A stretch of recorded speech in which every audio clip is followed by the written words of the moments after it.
The subscription business model has evolved significantly over the centuries, emerging as one of the most impactful and pervasive ways of conducting business today. What we now consider a common business structure in various sectors, from entertainment to software, has a rich and varied history, adapting to technological, social, and economic changes.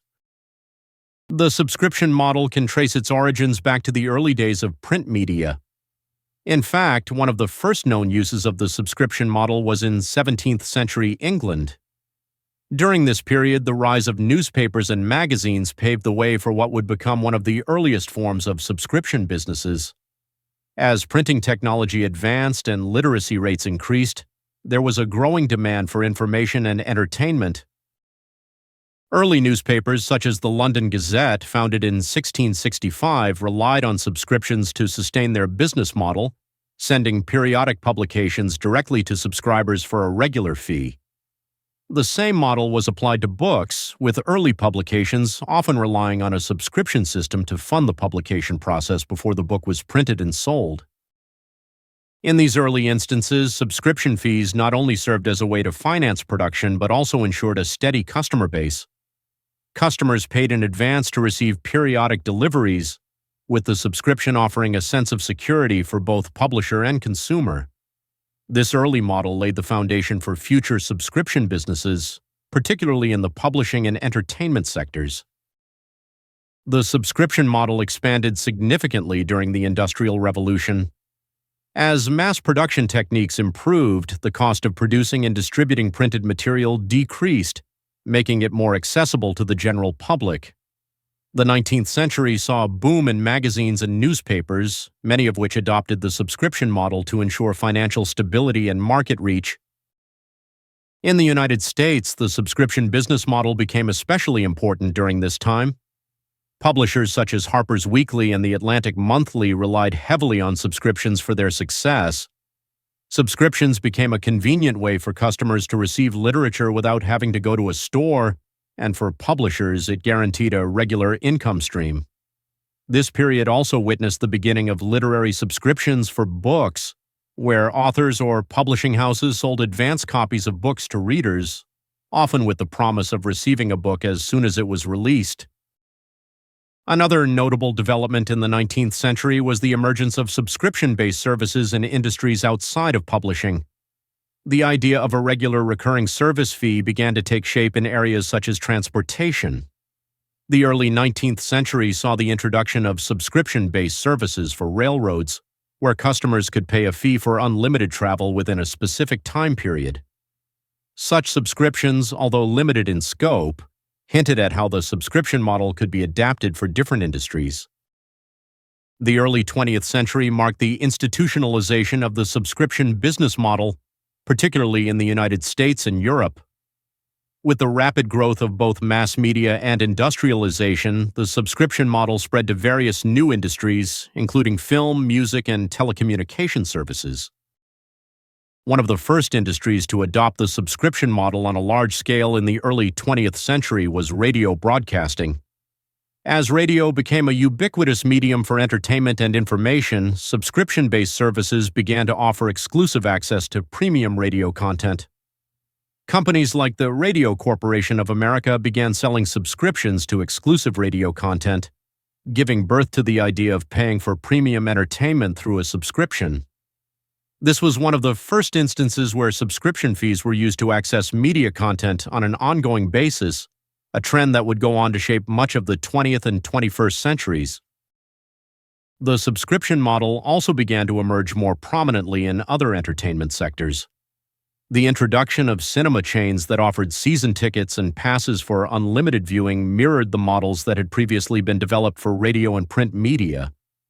Similarly, music subscription services like the Columbia Record Club began to offer monthly subscription packages for records, delivering new albums directly to subscribers' doorsteps. In the post-World War II era, the subscription model gained even further popularity as consumer culture flourished. With the expansion of household goods, cars, and new technologies like televisions, the subscription business model started to find footholds in more everyday consumer sectors. Companies began to offer everything from newspapers and magazines to food, cosmetics, and even appliances on subscription. In the 1950s and 1960s, businesses began offering service-based subscriptions in new categories. For instance, book clubs and record clubs gained in popularity as people sought an affordable way to access large amounts of cultural content. Companies like the Book of the Month Club or the Columbia Record Club were particularly popular. These types of clubs allowed consumers to receive products regularly at a set fee, and they helped set the stage for what would later evolve into the modern-day subscription box industry. Subscription services also began to be a common feature in the telecommunications industry in the 1960s and 1970s. Telephone companies adopted subscription models for their services, and long-distance calling became an increasingly important aspect of telecom subscriptions. Similarly, cable television services, which became widespread in the 1970s, adopted a subscription model for access to their channels. The late 20th century was a period of profound transformation for the subscription model, largely due to the rapid advancement of technology. The most significant change was the shift from tangible products to digital services. The advent of the Internet and the rise of personal computers brought about a new wave of subscription services, particularly in the software industry.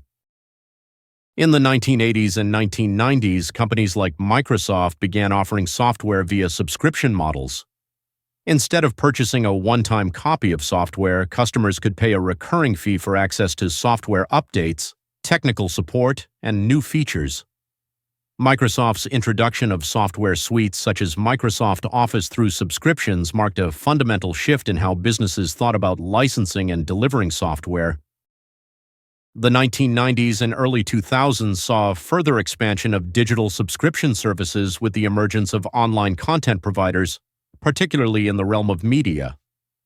Companies such as AOL, which provided dial-up internet access, and Netflix, which began offering DVD by-mail subscriptions in 1998, showed how subscription models could be applied beyond physical goods. Netflix, in particular, would go on to redefine the entertainment industry, transforming the way people consumed movies and television, eventually leading to its pivot to a streaming model in 2007. The 21st century has seen the explosive growth of the subscription business model, particularly within the realm of digital services. Companies like Netflix, Spotify, and Amazon Prime have become household names, offering consumers a wide array of entertainment, shopping, and streaming content for a fixed monthly fee. At the same time, industries that had previously been resistant to subscriptions, such as the software and telecommunications industries, have increasingly adopted the model. The rise of the subscription economy has been driven in large part by advances in digital technology, including high-speed internet, cloud computing, and mobile devices. For consumers, the subscription model offers a more convenient and cost-effective way to access the content they want. For businesses, subscriptions offer a reliable recurring revenue stream that can provide financial stability and long-term customer loyalty. In recent years, subscription-based models have been applied to a variety of niches. These subscription businesses typically offer customers a personalized experience or product that is delivered regularly, further increasing their appeal in the modern economy. Looking ahead, the subscription business model is expected to continue evolving in response to changing consumer preferences and emerging technologies. Subscription services are likely to become even more personalized, with data and artificial intelligence allowing companies to better tailor their offerings to individual preferences. The rise of artificial intelligence, virtual reality, and augmented reality could further expand the possibilities for digital subscription services, creating new opportunities for businesses in entertainment, gaming, education, and beyond. Moreover, subscription models are likely to continue spreading to new industries, from healthcare to transportation. Companies could use subscription services to offer customers access to everything from telemedicine consultations to electric vehicles. In conclusion, the subscription business model has a long and storied history, evolving from early literary subscriptions in the 17th century to its current dominance in the digital age. The model has adapted to meet changing consumer demands, driven by advances in technology and an ever-growing preference for convenience and personalized experiences. As the subscription economy continues to thrive, it will likely remain a key component of modern business for the foreseeable future, shaping how companies deliver products and services and how consumers engage with them.